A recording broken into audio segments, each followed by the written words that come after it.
हाम्रो यस सारेगा नगरपालिकाको श्रीनगर बजार स्थितमा अहिले भर्खरै प्रगति भइरहेको छ। हामी यस सम्बन्धी सरल नाटक सुरु गर्न गइरहेका छौँ। सरल नाटक यसरी सुरु हुन्छ।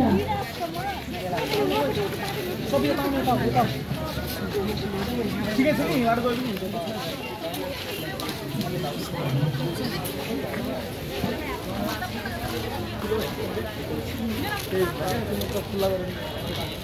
कस्तो नगर्नु जाऊ त मैले किन कति खाने अस्ति नगर्नु जाऊ यो आज भएर यहाँ कति चाहिँ भयो ओके सी एकदा हामी फर्किन भएको हो या सुधु पनि न प्लिज भन प्लिज त्यसो के प्रोग्राम मिल्दैछ नि या सुधु पनि जसो सबै अलि फैलाछ नि त मैले यति फाल्दा के हुन्छ त तैँले यति फाल्दा अहिले यति फाल्दा गाउँमा गाउँले गर्न लागिसक्यो कति नहामाले पनि त्यसले गर्दा थाहा छ ए सुधु तिमी हाम्रो काम गर न तिम्रो बाउ रोड होला नफाल्नु भाइ ए सुधु बोल भुक्दै गर म आफ्नो बाटो लागेँ यता भने कमली र सीता आमाको कुराकानी हुँदैछ।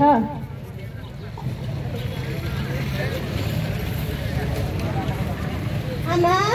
यहाँ कता हुनुहुन्छ? झुटो बाटो होला कि सर?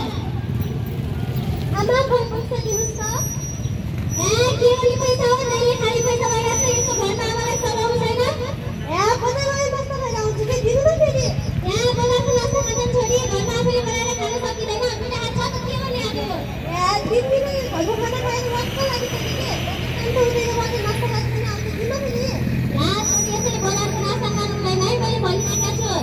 पछि फेरि केही ढो गर्नु लागेन सतायो भने थाहा होला नि। यो आमा जहिले यस्तो गर्छ क्या दिनु त फेरि कस्तो यहाँ आजलाई गइरहनु त ल 100 रुपियाँ छिटै घर आइस् नि फेरि ल ल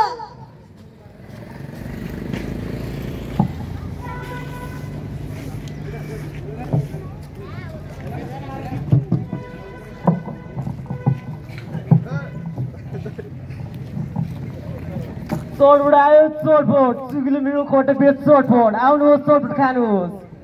चोटबोट ए नानी के खाने चोटबुट खाने कतिको चाहियो भन त हो रुख है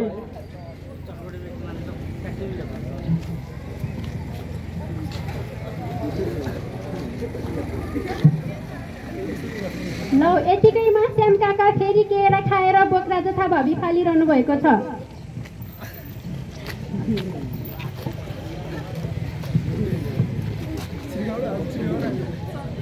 गाउँको दिन फोरला छेक श्यामदाले भेट्टाउने हिँडेको भेट्टाउँदै भेट्टाउँदैन ओ श्यामदा सुन फोन गरेको तपाईले नमस्कार अध्यक्ष नमस्कार हेर्नुस् न यहाँ सबैले बिहान यति फोर फालिरहेछन् अब यति मैले यति फालेमा के हुन्छ त मिलाउनु न यति त तपाईँ जस्तो जान्ने बुझ्ने मान्छे यो गाउँको अगाडिको अग्रज व्यक्तिले यस्तो कुरा गरेर हुन्छ नि अरूले फोर फाले भन्दै म सफा गर्नु झन् फोरमाथि फोर गर्ने हो अध्यक्षज्यू हेर्नुहोस् न मैले यो गाउँको लागि मैले के गरिनँ क्या पहिला मैले सबैलाई यति गरिएको थिएँ तर यहाँ कसैले भन्दा मान्दैनन् मैले एक्लै मात्रै गरेर यो समाजको लागि हुन्छ त अध्यक्षज्यू केही कुराको सल्लाह लिनु भनेर त तपाईँ कहाँ आउँदै थिएँ यो गाउँको जान्ने बुझ्ने मान्छे पनि तपाईँ हुनुहुन्छ तपाईँले भने एउटी मान्छे के भनेर तपाईँले मैले केही कुरा सल्लाह लिनु भनेर आएको एकचोटि गाउँलेलाई घर जमाउनु पऱ्यो क्या अब फेरि हेर्नुहोस् न मैले पहिला पनि भनेको तर यो यसमा कसैले भनेको मानेको या यो बुढो त खालि यो बोलाउँछ मात्रै यदि भुक्छ मात्रै भन्छन् अनि सबै गाउँले आउलान् त अध्यक्षज्यू आउँछन् कि एकचोटि गरौँ न तपाईँ बुढो व्यक्तिले मात्रै भन्नुहुन्थ्यो अब म पनि सुनि तपाईँको साथमा अब हिजोसम्म तपाईँसँग म मात्रै नभएर नगरपालिका पनि सँगै छ के अध्यक्षज्यू अनि हामीले यो सल्लाह गर्ने भनेको भन्यो तर सबैजना उपस्थित होला नि त हाम्रो सल्लाह बैठकमा किन नहोला भइहाल्छन् नि एकचोटि प्रयास त गरौँ प्रयासै ठुलो कुरा हो नि ए त्यसले सल्लाह गरेर हामी यसो गफ गरेन हो त जाउँ न त चिया पसल ल्याइनेर छ गफ चिया खाँदै गफ गरौँ हुन्छ ल 2 कप चिया ल्याइदेऊ हुन्छ यतिकैमा पल्लो घरकी कान्छी टुप्लुक आइपुग्छिन्।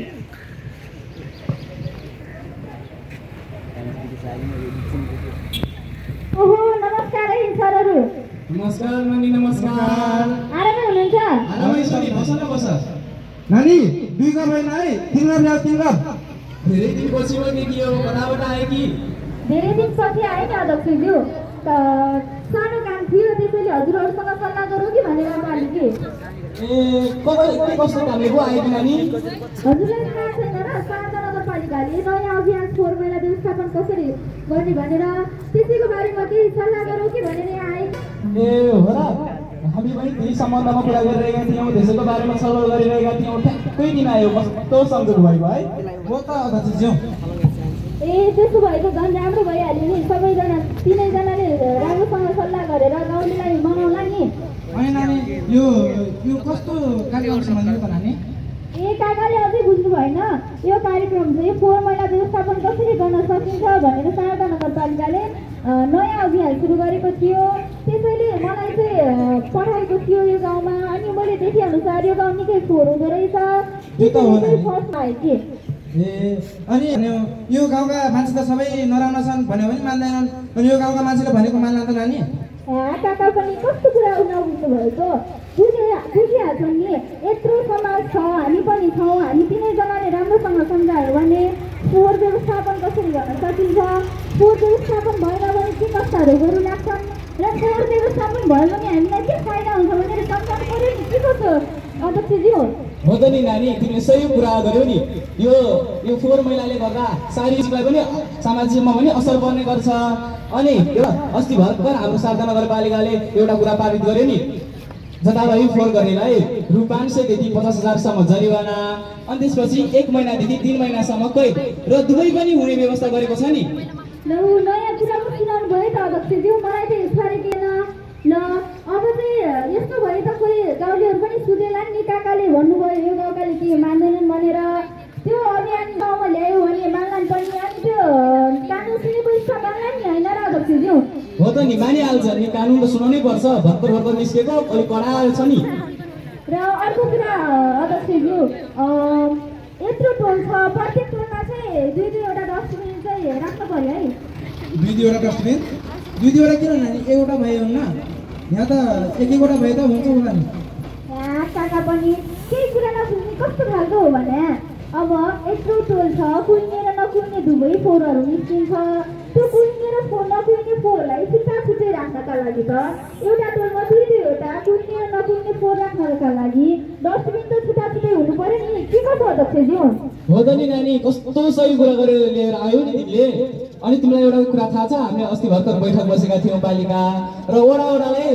पालिकाले बजेट दिएको छ नि फोहोर मैला व्यवस्थापन गर्ने भनेर तर कहाँ गर्ने होला कहाँनिर सदुपयोग गर्दा राम्रो होला अनि जनताहरूको नजर पनि जाला भन्ने सोचिरहेका थियौँ अब यो डस्टबिन लिएर सबैले देख्लान् अनि फोहोर पनि नहोला सही कुरा गर्नु पनि है यस्तो नानीमा पनि मेरो भन्दा धेरै ज्ञान रहेछ त नि अध्यक्षज्यू कुरा मात्रै गरेर हुँदैन हामीले चाहिँ अब आज त हुँदैन भोलि पनि हाम्रो गाउँतिर यही अभियान छ पर्सि चाहिँ यो गाउँमा यो अभियान सुरु गरौँ न हुन्न र अध्यक्षज्यू हुन्छ नि नानी हुन्छ भोलि मेरो पनि मिटिङ छ पर्सि गरौँ न त हजुरले चाहिँ त्यो डस्टबिनको व्यवस्था गर्नु पर्यो अनि काका हजुरले चाहिँ के गर्नु भन्दाखेरि पर्सि 10 बजे बिहान माथिको चौतारमा सबै गाउँलेहरूलाई भेला हुन भन्नु त्यसको बारेमा सम्झाइदिनु है हुन्छ नि नानी किन नभन्नु सबैजनालाई कुरा गराइहाल्छु नि सबैजनालाई उपस्थित हुन भन्नु अहिले चाहिँ मेरो गाउँतिर पनि काम छ कतैका लागि है हुन्छ नानी ल हुन्छ नानी ल हुन्छ अध्यक्षज्यू ल नमस्कार ओहो फेरि आज पनि मलाई नै पैसा तिर्ने बनाए नि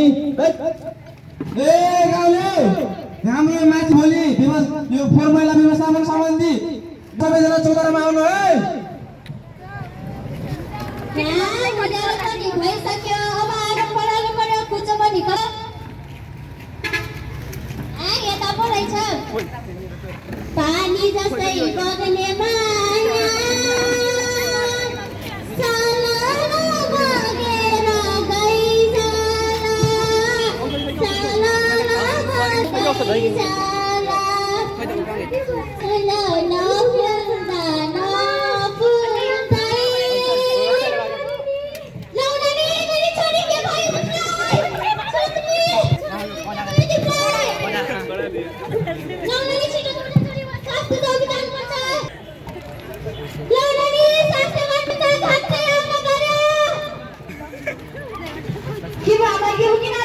हेर्नुहोस् न मेरो छोरी बिराम भएर कोही भने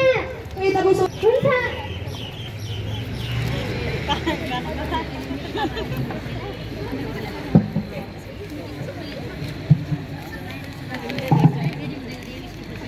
नौनी सासु घरमा मेरो छोरी भनेको हुन्छ नि चिन्ता नलिनुहोस् न उता बस्नुहोस् म एकछिन चाहिँ गर्छु ल हुन्छ यहाँ पर्नु मेरो छोरीलाई छिट्टै लिनुहोस् ए पर्नु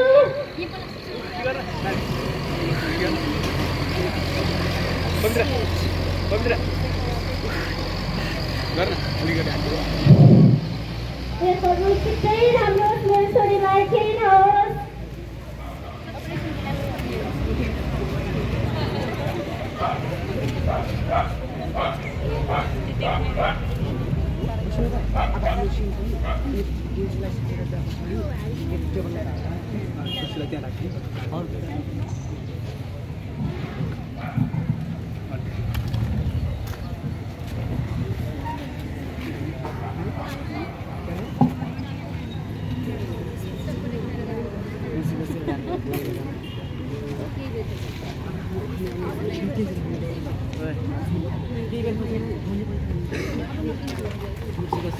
आमा छोरीले के बनाइदिनु भएको थियो नि हेर्नुहोस् न नानी हिजो बजार जान्छु भनेर मलाई त शरीरमा तागेर गयो खै के खाइ त्यो त मलाई थाहै भएन लौ हेर आफ्नो एउटा सानो बच्चाको हातमा पैसा लगाइदिएर हुन्छ त आमा अनि छोरीले मागी हाली अरू छोरीले मागी दिनै पर्यो नि नानी ए ल बस्दै गर्नु म एकछिन आएँ हुन्छ आमा सीता आमा यता आउनु त हुन्छ नानी तिम्रो खानुहोस् न नानी खै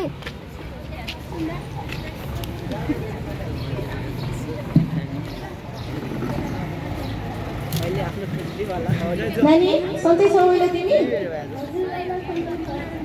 के खाएकी थियौ नानी तिमीले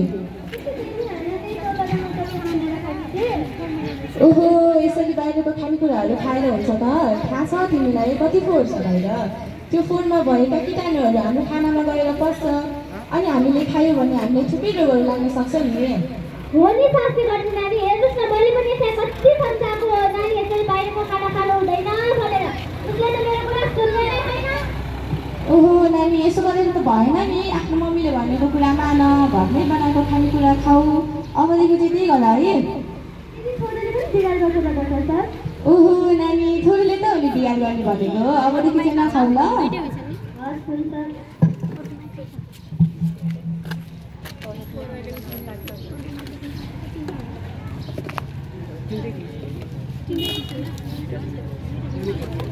नानी तिम्रो नाम चाहिँ के हो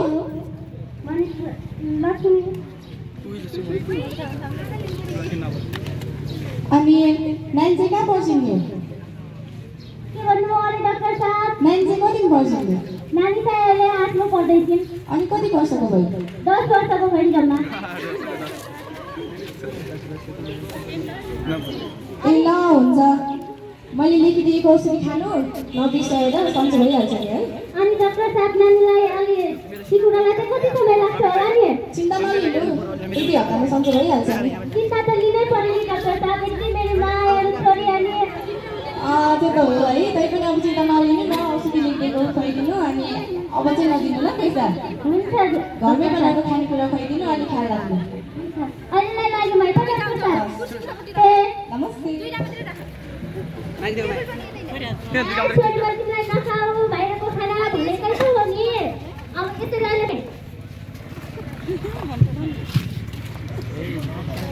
भोलिपल्ट चौतारामा यसरी बसिरहेको छ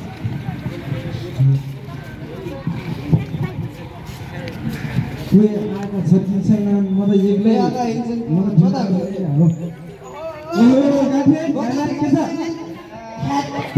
यो नआएर पनि जिस्किन्छ यो मान्छे अलि त साथी मित्र भइहाल्छ नि साथी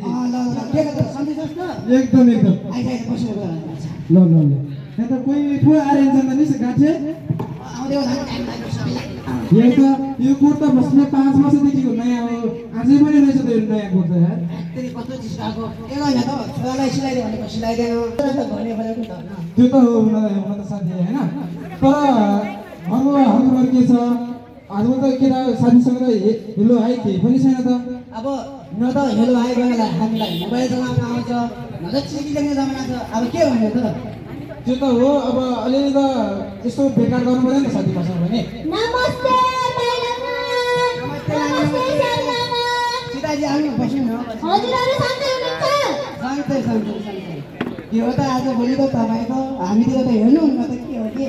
हेरि त रासिनी देखाउनु होला हेर्नुहोस् न अब तपाईँ पनि एक्लै म पनि एक्लै कहिले यसो हामीलाई पनि सम्झिनु न यति वर्ष पुगेमा पनि यसरी चिस्किने हो भने मर्ने बेला होइन गाडी भनेको यस्तो पुलिसकालमा अहिले के चिसिन बजाउला यिनी बाजेले अब काँक्रो पुलिसकालमा हरियो छ त नानी के गर्ने अब ती पनि के गर्ने त अब मान्छे बुढो भयो भने मन त बच्चै छ नि नानी के गर्ने त यी बुढा पनि कति चिस्किरहेको खोइ त अध्यक्ष जीवनलाई त देखिन त अहिलेसम्म आइपुग्नु भएको छैन नै त्यो न आउँदै हुनुहुन्छ होला नि त्यहाँ कतिको आउँछ तिमी जस्तो बेरोजगारी गरेर त्यस्तो नभनेको भए हुन्थ्यो होला कहाँले पनि नमस्ते ल बसो बसेरै कुरा गरौँ तपाईँहरूलाई किन यहाँ भेला गरियो त्यसको लागि भेला गरियो भन्ने कुरा त थाहा छ नि किन थाहा नहुने नि होला अध्यक्ष साहब थाहा छ ए हो र अनि आज यो formula व्यवस्थापन सम्बन्धी हो यो है र यो चाहिँ हामीलाई पल्लो अघि लक्ष्मी बहिनीले हामीलाई यो स्पष्टसँग बुझाउँछिन् म उनलाई यो समय दिन्छु है ल यो चौतारामा पाल्नुभएका सम्पूर्णमा मेरो नमस्कार नमस्ते मलाई त हजुरहरूले सुन्नु भएको छ होला म चाहिँ पल्लो गाउँबाट आएकी यो ग्रामीण विकास एक्सप्रेस नेपालमा विगत 2 वर्षदेखि कार्यरत छु मलाई चाहिँ हाम्रो अफिसले फोहोर मैला व्यवस्थापन कसरी गर्ने भनेर यो गाउँका मानिसहरूलाई सम्झाउनका निम्ति पठाएका चाहिँ म यहाँ आएकी हुँ है हुन्छ अनि हजुरहरूलाई थाहा छ फोहोर मैला व्यवस्थापन कसरी गरिन्छ भनेर महिला व्यवस्थापन भनेको चाहिँ के हो त दिदी निकै राम्रो प्रश्न गर्यौ नि तिमीले फोहोर मैला व्यवस्थापन भनेको फोहोरलाई व्यवस्थित तरिकाले राख्ने सङ्कलन गर्ने फोहोर जतामा भिन्न पार्ने अनि घरबाट निस्किएका फोहोरहरूलाई नियन्त्रण गर्नेहरूलाई बुझिन्छ नि हेर्नुहोस् न नानी मैले नबुझेको कुरा यो फोहोर कसरी उत्पत्ति हुन्छ र यसको कसरी व्यवस्थापन गर्न सकिन्छ नि मलाई अलिकति बुझाइदिनु पर्यो ल काकी सुन्नुहोस् है फोहोर मैला व्यवस्थापन पहिलो कुरा त फोहोर हाम्रो आफ्नो व्यक्तिगत सरसफाइबाट निस्कन्छ अनि अर्को कुरा हाम्रो किचनबाट हाम्रो भान्साबाट घर परिवारबाट निस्कन्छ त्यस्तै विभिन्न कार्यालय संस्था विद्यालय अस्पताल सडक बाटोदेखि पनि निस्किन्छ र यसलाई नियन्त्रण गर्ने विभिन्न उपायहरू छन् यी उपायहरूले चाहिँ हामीले सधैँ जीवनमा लागू गर्नुपर्छ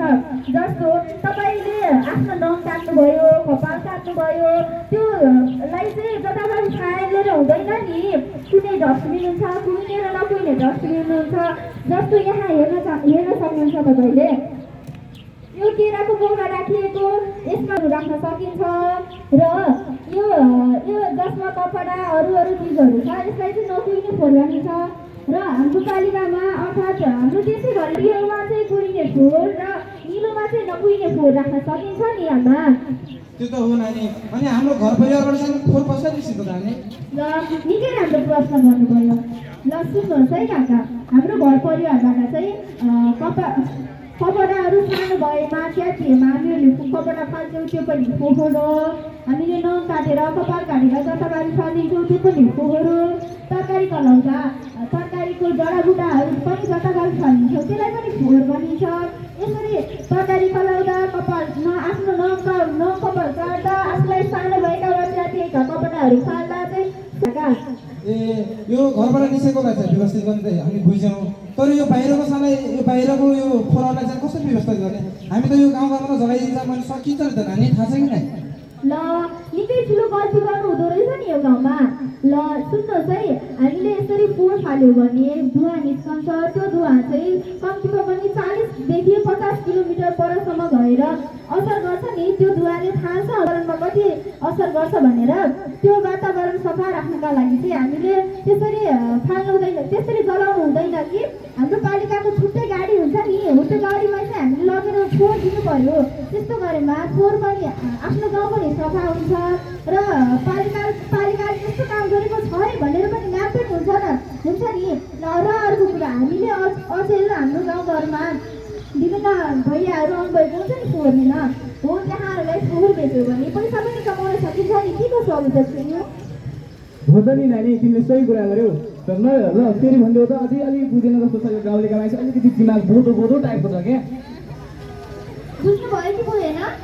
बुझ्नु त बुझ्यौँ, अहिले अझै राम्रोसँग बुझाइदिनु नानी। ल सुन्नुहोस्, जस्तो तपाईँको घरबाट निस्कने फोहोरदेखि नै म सुरुवात गर्छु है। तपाईँले कहिले आफ्नो च्यातिएको कपडा लाउनु भएको छ? च्यातिएको त कहाँ लाग्नु, म त खतरा मान्छे, ब्रान्डेड मात्रै लाग्नु थाहा छैन नानी। त्यो च्यातिएको त सिधै फालिदिने हो नि नानी। हो, तपाईँको ठुलो गल्ती यहीँनिर हुन्छ। त्यो कपडा फाल्ने होइन कि त्यो कपडालाई हाम्रो गाउँघरमा मेसिनहरू आएको हुन्छ, त्यो मेसिनमा पेलेर नयाँ सिटअप रचना गराउने हो नि। त्यो त हो नानी। अनि त्यो त राम्रो कुरा बतायो। अझै पनि भन्यो न अरू कुरा त यस्तै हो। जस्तो अब हामीले तरकारी कलाउँदा बोक्राहरू फालेर कलाउने गर्छौँ, त्यो बोक्राहरू चाहिँ हामीले नफालेर कलाउनु पर्यो नि। जस्तो तपाईँले आलु कलाउँदै हुनुहुन्छ, आलुलाई राम्रोसँग पकालेमा त्यसको धुलो धुवा त गइहाल्छ। बोक्रा फाल्नै पर्छ भन्ने हुँदैन नि। बोक्रा नफालेर कलाउने र बोक्रा फाल्नै पर्छ भने पनि बोक्रा फाल्ने र कुहिने फोहोर हुन्छ, त्यो कुहिने फोहोरमा फाल्नु पर्यो नि। जताततै फालेर त हुँदैन। यसरी चाहिँ फोहोर सङ्कलन गर्नु पर्यो नि काका। अनि अर्को कुरा के नानी, यो फोहोर व्यवस्थापन नगरेर के हुन्छ त के? कति राम्रो प्रश्न गर्नुभएको। ल सुन्नुहोस्, यो फोहोर मैला व्यवस्थापन गरेनौँ भने हामीलाई शारीरिक तथा मानसिक स्वास्थ्यमा असर पर्न जान्छ। जाडा, पखाला, हैजा जस्ता थुप्रै रोगहरू लाग्न सक्छ नि। हामीले फोहोर सँगसँगै आफ्नो शारीरिक स्वास्थ्यलाई पनि ध्यान दिनु पर्यो नि त। अनि नानी, त्यो अस्ति मैले न्युजमा सुने अनुसार त्यो काठमाडौँमा त्यो धुला त्यो कतिसम्म आँखा नदेख्न सक्ने कति प्रब्लम पनि आएको थियो, त्यो त्यसैका कारणले हुनसक्छ नि नानी। हजुर हो, हजुरले सही सुन्नुभएको रहेछ। त्यस्तो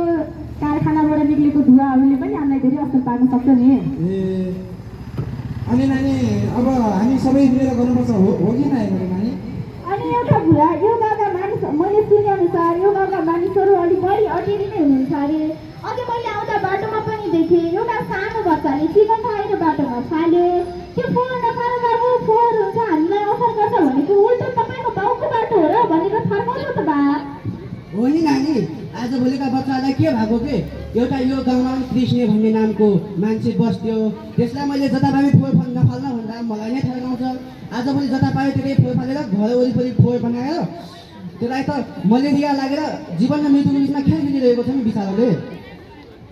ल यस्तो घटना यो गाउँमै घटेको रहेछ। तर तपाईँहरू त यति अटेरी हुनुभएको किन? अब त हुनु हुँदैन नि। अब त हुन्न नानी, सबै बुझिसक्यौँ।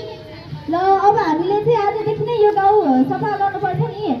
हामी त गाउँ सफा गर्ने भन्यौँ नानी, वरिपरि यस्तो फोहोर छ।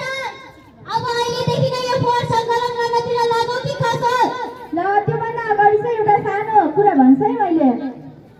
हेर्नु सुन्नुहोस्, हामी सबैको साझा हाम्रो गाउँ, हामी सबैको साझा हाम्रो गाउँ। फोहोर हटाऊ अब त चाँडै, फोहोर हटाऊ अब त चाँडै। खोला नाला सफा गरौँ, माटो पनि स्वच्छ बनाऊ। खोला नाला सफा गरौँ, माटो पनि स्वच्छ बनाऊ। फोहोरमा धन छ बुझौँ अब। प्लास्टिक बेचेर कमाऊ सब, प्लास्टिक बेचेर कमाऊ सब।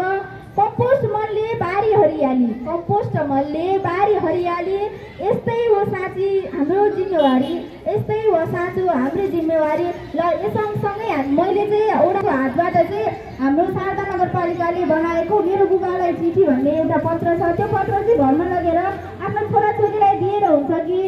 आफूले पढ्न सकेमा आफूले पढ्ने र फोहोर पनि सङ्कलन गर्नुपर्छ है हामीले। हुन्छ। ल म यो मेरो बुबा आमालाई चिठी भन्ने यो एउटा कागज बाँड्छु भन्नु होइन। तपाईँहरूले यो घर गएर तपाईँको जुन छिमेकी आउनुभएको छैन तिनीहरूलाई पनि बाँडिदिनु होला। घर गएर राम्रोसँग पढ्नु होला है। तपाईँले पढ्न नजाने पनि तपाईँका छोराछोरीले पढ्न जानेका होला, उनीहरूलाई चाहिँ पढ्न दिनु होला है। ल त्यो सँगसँगै मैले हामीले यो हाम्रो गाउँ फोहोर छ, यसलाई चाहिँ सरसफाइ गर्नका लागि ग्लोभ्स र मास्कहरू ल्याएको छु। यो चाहिँ हजुरहरूले लगाएर अहिलेदेखि नै हामीले सुरु गर्नुपर्छ है।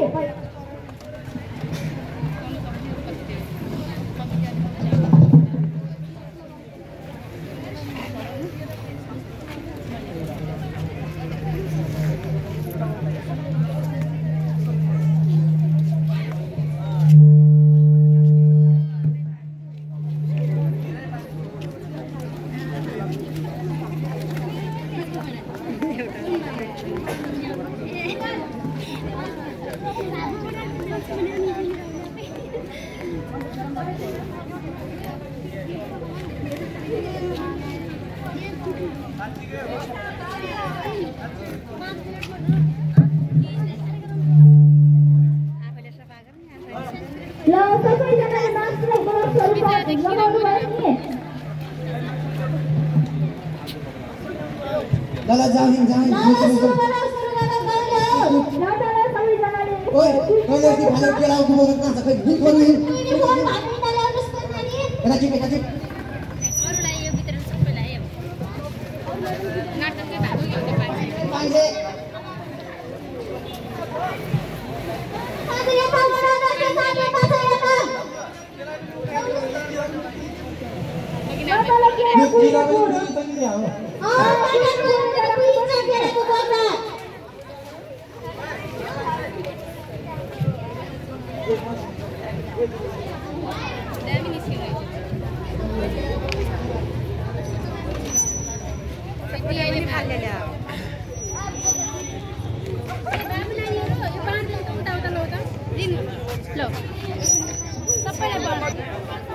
नलगेकोलाई ऊ पारे हजुर अब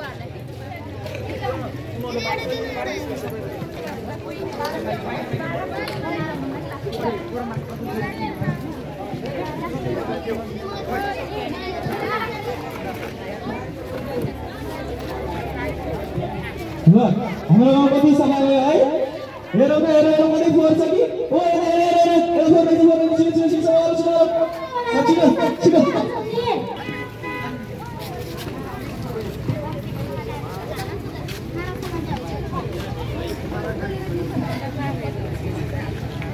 ल मैले एउटा नारा ल्याएको छु त्यो सबैले मसँगै बसेपछि पछ्याउनु भयो है खुइगेर नखुइगे खोर छुट्याऊ गाउँ सफा बनाऊ जैविक खोर मल बनाऊ अजैविक खोर पुरा गराऊ स्वस्थ जीवन सफा गाउँ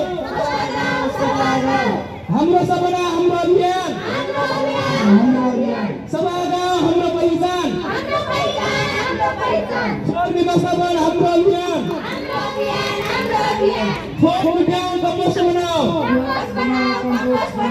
स्वच्छता सँगै बनाऊ स्वच्छता